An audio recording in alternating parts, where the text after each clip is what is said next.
नमस्कार। The Bharat clinic में आपका स्वागत है। I am Jagannath Nanda and I am an advocate by profession. आज एक बहुत सनसनीखेज खुलासा जिसका कि फ्रेंच मीडिया में जिक्र हुआ है उसके बारे में बात करना चाहूंगा। राफेल डील में क्या जानकारी आई है उसके बारे में बात करना चाहूंगा। तो एक फ्रेंच मीडिया वेबसाइट है मीडिया पार्ट, MEDIAPART, ठीक है।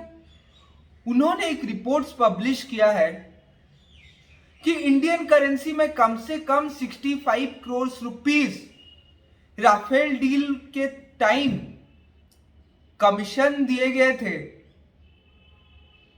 एक मिडिलमैन को between 2007 and 2012. I repeat, between 2007 and 2012 तब सरकार किसकी थी भारत में, जब पॉलिसी पैरालिसिस हो गई थी। पॉलिसी पैरालिसिस क्यों हुई थी? Not because of simple inaction but because of inaction fueled by non-agreement on the commission amounts. Manmohan Singh तो क्लीन थे, यही बोलते हैं सब। अगर मनमोहन सिंह क्लीन थे तो आज यह देश की जनता पूछ रही है कि 10 जनपद का इसमें क्या रोल था। तो मामला कुछ इस प्रकार का है कि मीडिया पार्ट ने अपने इन्वेस्टिगेशन में पाया कोई सुहेन गुप्ता थे। सुहेन गुप्ता कौन है? सुहेन गुप्ता वो आदमी है जो ऑगस्टा वेस्टलैंड शॉपर स्कैम में जेल में थे, अभी उनको बेल मिला है। उन्होंने फर्जी कंपनियां बनाई 40% डील अमाउंट का, और जो डिफेंस डील्स होते हैं माइंड यू वो हजारों करोड़ के होते हैं, उसमें 40% कितना बड़ा अमाउंट होगा। उसमें 40% कमीशन का एग्रीमेंट हुआ। और आपको क्या लगता है, जो जनरल पब्लिक है, जो लॉ वाले हैं, जो फिनेंस वाले हैं, उनको तो समझ में आ रहा होगा। जो जनरल पब्लिक है उनको मैं बता देता हूं कि ये बड़े लेवल पे करोड़ों का कमी और मिलियंस का और बिलियंस का जो कमीशन डील होता है या जो करप्शन होता है वो कैसे होता है, ये मैं बता देता हूं आपको। जैसे आप जाते हैं ना ऑफिस में, क्लर्क को 100 रुपए अंडर द टेबल ऐसे दे दिए, टीटी को 200 रुपए दे दिए कि सीट दे दो। ऐसे कैश में ट्रांजैक्शंस नहीं होते। आप क्या करते हैं, आप एक कंपनी बनाते हैं ऑफशोर। ऑफशोर मतलब देश के बाहर, कुछ ही टैक्स हेवन में बना लेते हैं। मॉरिशियस हो गया, ब्रिटिश वर्जिन आइलैंड हो गया, या और कोई कंट्री वैसे हो गया जहां पे टैक्स स्ट्रक्चर बहुत एफिशिएंट है और जहां पे इनकॉर्पोरेशन ऑफ ए कंपनी बहुत इजी है। वहां पे आप फॉरेन कंपनी के साथ एक कॉन्ट्रैक्ट करते हैं। कॉन्ट्रैक्ट में आप कोई भी सर्विस लिख देते हैं, वो जनरली सर्विस सेक्टर का सर्विस होता है कि आईटी कंसल्टिंग। फॉर एग्जांपल, एक जेन्युइनली एक एग्जांपल दे रहा हूं, आपको कोई डॉक्टर कंसल्टिंग दे रहा है, बोल रहा है आप पैरासीटामोल ले लो, आप एंटीबायोटिक ले लो, आप कफ सिरप ले लो, तो कोई डॉक्टर इसके लिए आपसे 200 रुपए चार्ज कर सकता है। कोई डॉक्टर बहुत एक्सपीरियंस्ड है, वो तो 2000 रुपए भी चार्ज कर सकते हैं। ये तो मर्जी हो गई उन डॉक्टर की और आपकी कि आप उस ट्रांजैक्शन, उस कंसल्टिंग ट्रांजैक्शन में घुसना चाहते हो कि नहीं, है ना। तो कोई तो ये सवाल नहीं पूछ सकता ना सर कि आपने बस पैरासीटामोल और एंटीबायोटिक और कफ सिरप लिखने के लिए 2000 क्यों लिया, 200 रुपए क्यों नहीं लिए। तो दिस इज द स्ट्रेटेजी। मैं ये नहीं बोल रहा हूं कि डॉक्टर्स आर करप्ट और एनीथिंग लाइक दैट, जस्ट एक एग्जांपल दिया। What I wanted to show is that parties have contractual autonomy. So, the fact of the matter is कि आप कोई सर्विस देने के लिए कॉन्ट्रैक्ट एंटर किए, उसमें भले ही वो 2000 रुपए का सर्विस हो, आप उसको 2 लाख में दे रहे हैं, इन्फ्लेट कर दे रहे हैं, तो क्या ये कोई सवाल पूछ सकता है? Very difficult. और दूसरा चीज ये आता है कि आप करप्शन कर रहे हैं इंडिया में, लेकिन दूसरा जो एंटिटी जहां पे करप्शन हो रहा है वो मॉरिशस में है या ब्रिटिश वर्जिन आइलैंड में है, तो एक जुरिस्डिक्शनल इश्यू हो जाता है जहां पे आपके लॉ एनफोर्समेंट ऑथोरिटी, जैसे सीबीआई हो गया, ईडी हो गया या पुलिस हो गया, वो तुरंत पहुंच नहीं पाते हैं। So this is the advantage people take. और उस कंपनी में इन्वेस्टमेंट आ गया, उसमें कुछ काम किया नहीं, शेल कंपनी है। शेल कंपनी मतलब बस नाम के लिए कंपनी है, उसमें ना कोई एम्प्लॉय है ना कोई काम हो रहा है, बस इनवॉइस रेज हो रहा है। तो आपने क्या कंसल्टिंग प्रोवाइड की है, किसको पता। तो इस हिसाब से करप्शन होता है। उस कंपनी में जो भी प्रोसीड्स आ रहे हैं जनरली 2 तरीके से यूज होता है। एक तो आप कंपनी के शेयर होल्डर हैं, मान लीजिए कंपनी का 100 शेयर से आप 50% शेयर होल्डर हैं फॉर एग्जांपल, तो 50% पार्ट आपका हो जाता है, 50% डिविडेंड आप ले लेते हैं, प्रॉफिट का 50% आप ले लेते हैं। और दूसरा चीज ये है कि आप अगर प्रॉफिट नहीं ले रहे हैं फिर भी आप फायदा ले सकते हैं।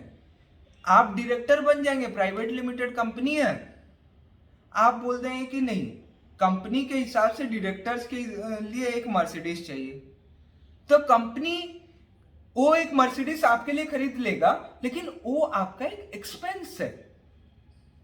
आपको चाहिए एक मान लीजिए 1 करोड़ का घर, नहीं डायरेक्टर्स के लिए घर जरूरी है, तो कंपनी एक्सपेंस दिखा देगा, आपको डिविडेंड नहीं मिल रहा है, लेकिन उसको तो आप यूज कर रहे हैं ना एट द एंड, तो ये एक फायदा हो जाता है। तो coming back to the topic of politics, 65 crore at least commission दिया गया है। 2007 से 2012 के बीच में कमीशन दिया गया है। सरकार किसकी है ये आप सबको पता है। 10 जनपद में कौन रहती है वो आप सबको पता है। फाइल्स कैसे मूव करते थे वो आप सबको पता है। ये कंपनी का नाम था इंटरस्टेलर। चलिए इंटरस्टेलर मूवी तो मुझे समझ में ज्यादा आया नहीं, मैंने भी देखी है, लेकिन ये बात बिल्कुल इंटरस्टेलर कंपनी ने जो दुर्नीति की है कांग्रेस के साथ मिलके, ये बिल्कुल समझ में आती है। और इसमें फेक इनवॉइसेस के थ्रू आईटी सर्विसेज, हम डमी एयरक्राफ्ट बनाएंगे, इस बारे में बात करके पूरे डील साइज का 40% कमीशन 2009 के दौरान, 2011 के दौरान दिया गया है ये मिडिल मैन को। और कुछ जवाब आज राहुल गांधी से भी लेने पड़ेंगे। उनका तो हैशटैग वंडरलॉस्ट होता है ना, वंडरलॉस्ट, और जो वॉट एवर यू सेड घड़ी घड़ी चले जाते हैं। एनीवेज जहां पे भी है वहां से जवाब दे कि आप सुप्रीम कोर्ट में पिटीशन दाखिल किए, the government came out clean. CAG का रिपोर्ट आया, the government came out clean. आपने रिव्यू पिटीशन दाखिल की, the government came out clean again. और रिव्यू पिटीशन को मेंशन करना, जो कि मेरे लॉ के दोस्त हैं उनके लिए बोल रहा हूं, रिव्यू पिटीशन मेंशन करना is a very difficult thing, because the benchmark of review petition is that there should be some error on the face of the decision, which is very difficult to prove. तो review petition को भी entertain नहीं किया court ने।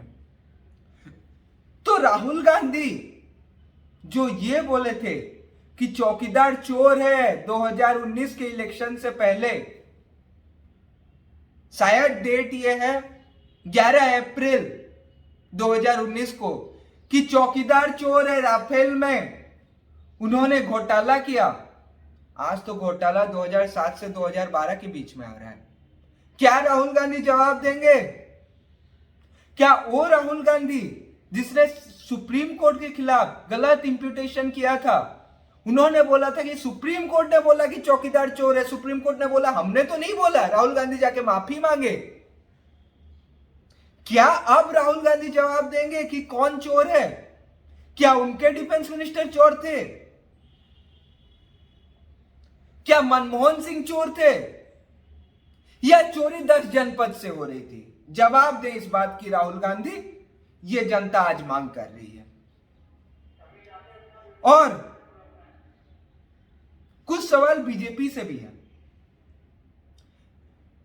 कुछ information आ रही है कि ED enforcement directorate and CBI को यह इंफॉर्मेशन 2018 से मॉरिशस के गवर्नमेंट ने दे दिया था। आपने आज तक क्या कार्रवाई की? ठीक है, ईडी और सीबीआई अदर एजेंसीज हैं, तो politically BJP can not answer, I can understand that. But CBI और ईडी तो सामने आए कि उनको जानकारी मिली थी कि नहीं, उन्होंने कोई कार्यवाही की कि नहीं। दूसरा पॉइंट कि हम कॉन्ट्रैक्ट में जनरली एक प्रोविजन लेते हैं कि किसी भी कॉन्ट्रैक्ट में कोई भी करप्शन होता है तो हम उस वेंडर को, उस डील को ब्लैकलिस्ट कर देंगे। क्या ये बीजेपी की सरकार करेगी because they are relying on this?